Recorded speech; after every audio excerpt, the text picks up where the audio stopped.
क्या आप जानते हैं दुबई की किस्मत बदलने की शुरुआत सिर्फ और सिर्फ 440 रुपए से हुई थी। 1937 में दुबई भी ब्रिटिश कंट्रोल में होता था और ब्रिटिश इंडिया की तरह यहाँ पर भी इंडियन करेंसी चलती थी।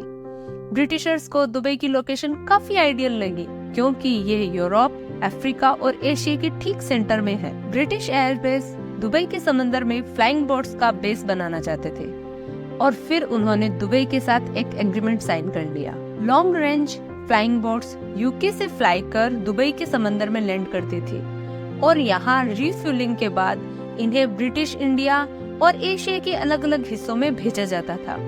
इस बेस का मंथली रेंट सिर्फ और सिर्फ 440 रुपए था, जिसमें वहाँ पर मौजूद गार्ड्स की सैलरी भी शामिल होती थी।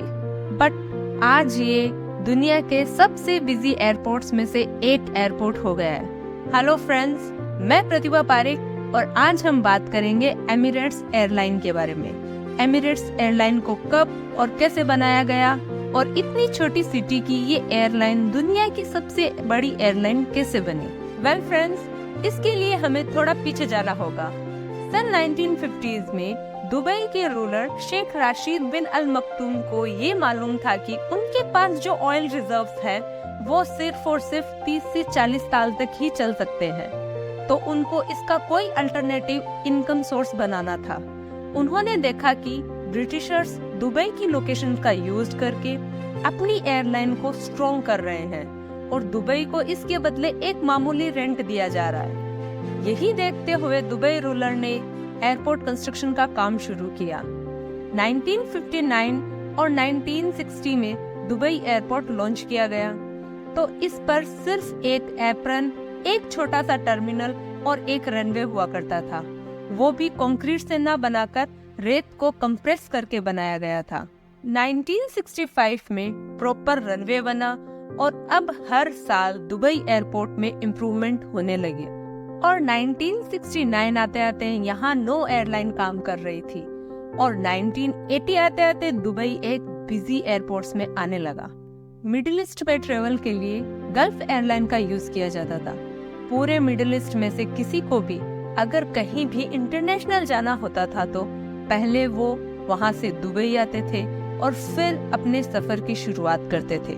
1980s में गल्फ एयरलाइन ने अपने फायदे के लिए दुबई के रूलर, जो उस वक्त के दुबई के डिफेंस मिनिस्टर भी थे, उन्हें ऑफर दी कि वो सिर्फ ये ऐलान कर दे कि गल्फ एयरलाइन दुबई की ऑफिशियल एयरलाइन है और इसके बदले गल्फ एयर के 50% स्टॉक्स दे दिए जाएंगे। पर शेख मोहम्मद ने इस डील से इनकार कर दिया। इस डील के नहीं होने पर गल्फ एयर ने अपनी सारी फ्लाइट्स जो दुबई जाती थी को बंद कर दिया। गल्फ एयरलाइन के इस एक फैसले से दुबई के इंटरनेशनल स्टॉप ओवर को बहुत नुकसान हुआ।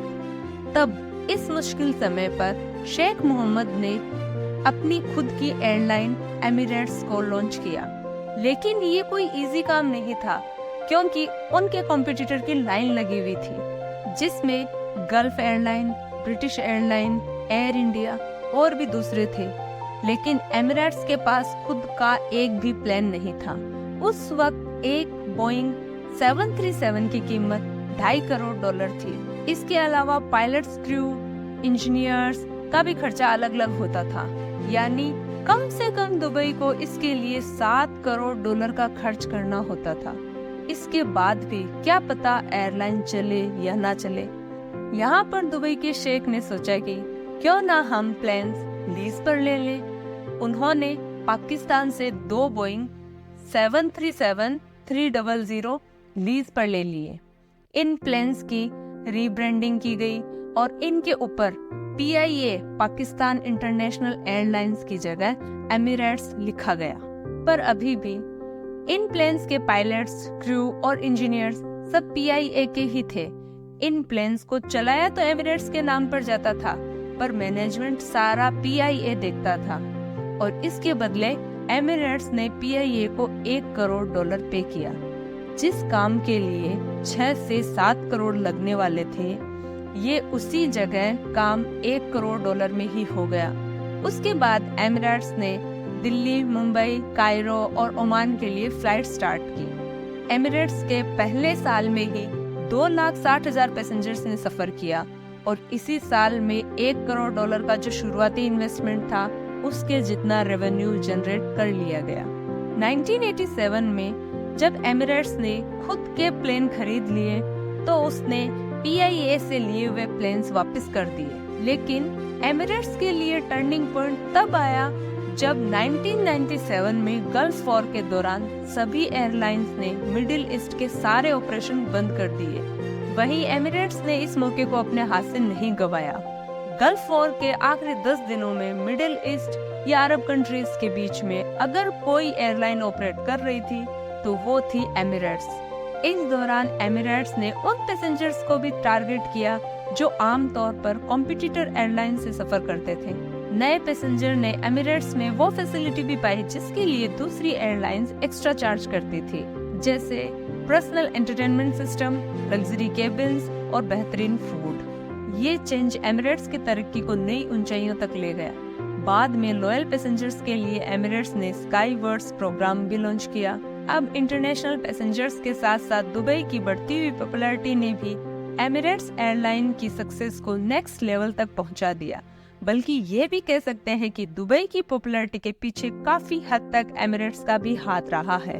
वो ऐसे कि दुनिया में सबसे ज्यादा यूज होने वाला second largest route Europe to South East Asia and Australia है। अगर यूरोप टू ऑस्ट्रेलिया दूरी देखी जाए तो ये लगभग 14,800 किलोमीटर है। इतना बड़ा डिस्टेंस कोई भी एयरलाइन सीधा कवर करना पसंद नहीं करती है, इसलिए ज्यादातर फ्लाइट्स को कहीं ना कहीं रिफिलिंग के लिए रुकना ही पड़ता है। इस रूट पर सबसे ज्यादा फायदा एमिरेट्स एयरलाइन को होता है, क्योंकि एमिरेट्स को ऑपरेट दुबई से किया जाता है, क्योंकि दुबई लगभग इस रूट के बीच में आता है। दूसरी फ्लाइट्स को बीच में स्टॉप ओवर करने के लिए एयरपोर्ट को एक्स्ट्रा फीस पे करनी पड़ती है। वहीं एमिरेट्स पैसेंजर को दुबई में स्टॉप ओवर देकर न सिर्फ अपनी कॉस्ट बचाती है, बल्कि पैसेंजर्स को कंपैरेटिव रेट्स पर टिकट सेल कर सकती है और इससे दुबई में भी विजिटर्स का ट्रैफिक बढ़ता है, क्योंकि आफ्टर ऑल कई लोग आगे जाने से पहले 1-2 दिन दुबई रुकना पसंद करते ही हैं। इसके अलावा अगर प्लेन का फ्यूल टैंक फुल हो तो प्लेन की फ्यूल एफिशिएंसी भी कम हो जाती है, क्योंकि एक्स्ट्रा फ्यूल का मतलब होता है एक्स्ट्रा वेट, और एक्स्ट्रा वेट की वजह से प्लेन का इंजन को ज्यादा थ्रस्ट प्रोड्यूस करना पड़ता है, जिसके नतीजे में ज्यादा फ्यूल कंजप्शन होता है।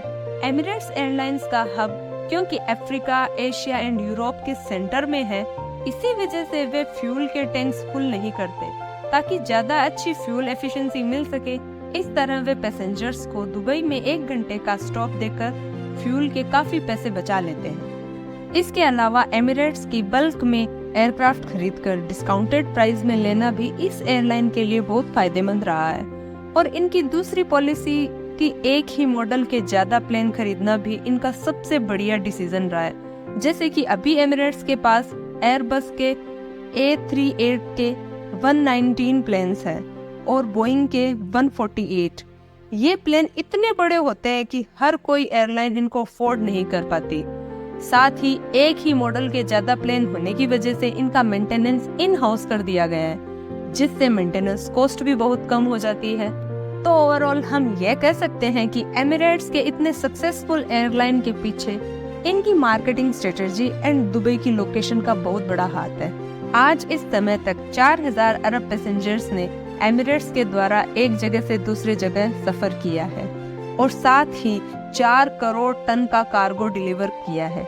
ये दुनिया की एक ऐसी एयरलाइन है जो कभी भी घाटे में नहीं गई। एमिरेट्स ने average revenue per year 5,900 crore का किया है और इसका सबसे बड़ा क्रेडिट किसी और को नहीं बल्कि शेख मोहम्मद को ही जाता है। तो फ्रेंड्स, आपको ये वीडियो कैसा लगा कमेंट करके जरूर बताएं, और चैनल अभी तक सब्सक्राइब नहीं किया है तो प्लीज उसे सब्सक्राइब कर दें और बेल बटन दबाना ना भूलें, जिससे हमारे वीडियो के नोटिफिकेशन आप तक रेगुलरली पहुंच जाएंगे। तो मिलते हैं आपसे एक नई इन्फॉर्मेशन के साथ एक नई वीडियो में। तब तक के लिए जय हिंद, जय श्री राम।